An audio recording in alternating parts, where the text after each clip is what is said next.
Hello အားလုံးပဲမင်္ဂလာပါရှင်ဒီနေ့မှာတော့ဖြိုးကတကြံစားလေးတစ်မျိုးဖြစ်ပေါ့နော်ရောင်စင်းလေးကလည်းအရန်လှပြီးတော့ချိုချိုအေးအေးမွှေးလေးနဲ့အရန်မှုတောက်လို့ကောင်းတယ်အောင်စိတ်သားကိုကြောက်ကြောက်ဖြော်ရည်လေးအိမ်မှာလည်းလောက်တော့ဖြစ်ရင်းနဲ့တုံနေလေးကိုပြန်လည်ညှောက်ရပေးလိုက်ပါတယ်ရှင်ပထမဆုံးဖြိုးတို့ကြောက်ကြောက်ချိုပေးရန်အတွက်ကျိုးမဲ့အိုးထဲကိုကြောက်ကြောက်မှုတ်ကိုမင်းစားစွန်းနဲ့တစွန်းနဲ့တစ်ဝက်စာလောက်ကိုထည့်ပေးလိုက်ပါတယ်ပြီးတော့ရေသက်900မီလီလီကိုထည့်ပြီးတော့တကြားထမင်းစားစွန်းနဲ့3စွန်းစာလောက်ကိုထည့်ပေးလိုက်ပါတယ်ပြီးတော့စားလေးနှင်းငယ်ကိုထည့်ပြီးတော့အားလုံးတမတော့အောင်ဝေထားပေးလိုက်ပါတယ်ရှင်တမတော့ပြီဆိုလို့ရှိရင်တော့ဖြိုးတို့သူ့ကိုမီးဘောတိပြီးတော့ဆူပြီးတော့နည်းနည်းလေးပြစ်လာတဲ့အထိပေါ့နော်ကြိုသွားပေးလိုက်ပါမယ်ဒီဖြော်ရည်လေးရဆိုလို့ရှိရင်အနက်လေးရလည်းမှွေးပြီးတော့တောက်လို့တော်တော်လေးကိုကောင်းပါတယ်အုံစင်းနဲ့လည်းမှွေးပြီးတော့ပေါ့နော်ဒီနေ့မှာတော့ဖြိုးကဒီဖြော်ရည်လေးကိုလောက်ပြီးလို့ရှိရင်မနေ့စောဖျားစောတော်ဖြစ်ပေါ့နော်ကတ်ဖို့အတွက်ရောပြီးတော့ကျန်နေတဲ့ဟာလေးကိုကြတော့အမေအိမ်သွားပေးမှဖြစ်ပါတယ်အမေကရမ်းကြိုက်တယ်ပေါ့နော်ဒီမုတ်ချိုတွေဆိုလို့ရှိရင်ကက်ဖြူတို့မှသွားပေးလိုက်တာပွက်ဆူပြီးတော့နည်းနည်းလေးဖြစ်လာပြီဆိုလို့ရှိရင်တော့ပကယ်လေးနှစ်ခုထဲကိုခွဲထည့်ပေးလိုက်ပါမယ်ဒီနှစ်ခုထဲကိုကြတော့ဖြိုးက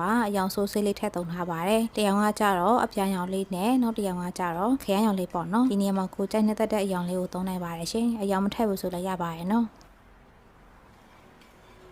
ကဲပြီးနော်ဒီကြောက်ကြော်လေးတွေခဲလာတဲ့အထိဖြိုးတို့ခဏလောက်အေးခဏပေးလိုက်ပါမယ်ကြောက်ကြော်ကိုအေးခဏရင်းနဲ့ဖြိုးကတာကူလာချုပ်ပေးလိုက်ပါတယ်တာကူချုပ်ပေးရန်အတွက်ရင်နွေးကိုအရင်စုအောင်တထားပေးလိုက်ပါတယ်ရင်နွေးစုစုထဲကိုဖြိုးကတာကူစံချေခွဲရဲ့တဝက်စာလောက်ကိုထည့်ပြီးတော့တာကူအရောင်ကတိတ်မတောက်ရနဲ့ဖြိုးကပန်းရောင်လေးနှင်းငယ်ကိုထည့်တယ်ပေါ့နော်ဆိုစင်းနှင်းငယ်ကိုထည့်ပြီးတော့တမတော်အောင်မှီပြီးတော့နောက်ထပ်15မိနစ်လောက်ဖုံးလေးအုပ်ပြီးတော့ကြိုသွားပေးလိုက်ပါတယ်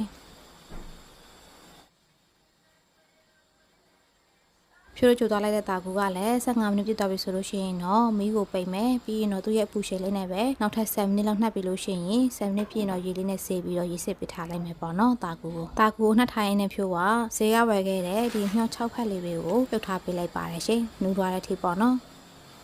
ဒီမြောက်ဖက်လေးတွေကတော့မရှိရင်မထက်လည်းရပါတယ်ရှင်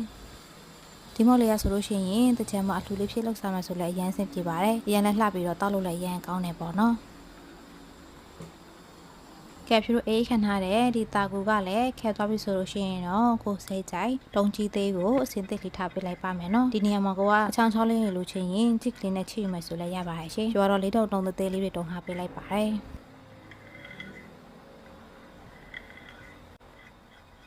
ကဲဒီနေ့ဟာဆိုလို့ရှိရင်တော့အယောင်လေးလည်းအရန်လှပြီးတော့စားလို့လည်းကောင်းတယ်ဖြူတို့ရဲ့ကြောက်ကြော်ဖက်လေးတွေကတော့ရပါပြီဒီအပြာရောင်လေးကိုလည်းခဏကတိုက်ပဲလှီထားပေးလိုက်ပါတယ်